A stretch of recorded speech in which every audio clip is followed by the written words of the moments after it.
pël Fuuta yi seen dee dafa yéex te ñun Sénégalais ñun rek kay dee pël Fuuta yi kenn du dee ñoom bu dëj amee tey nañ ko ñaari at doog am dee foog ñu dem nag ñun tamit affaire yi daa mel ni ñun lañ ko jox de.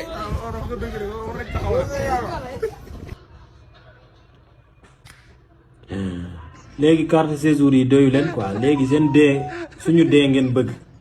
wax leen ci carte séjour yi ba mu jeex ba pare ba ñu jot suñu carte yi bu ñu jotee suñu carte séjour yi après ngeen soog a wax leneen nag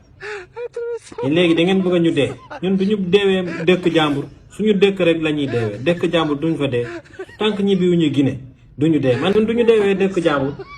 tant que ñibbiwuñu suñu dëkk duñu dee bu yàbboo bu dee loolu wax leen ci carte séjour yi ngeen bàyyi affaire dee yi Sénégalais nag taaxal na ma nag xam nga lan moo def ñu woo yàlla waxtaan ak Pël Fuuta yi pour fa non léegi woote yàlla kese moo def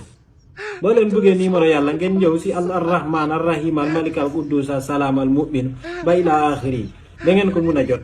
ngeen wax li seen soxla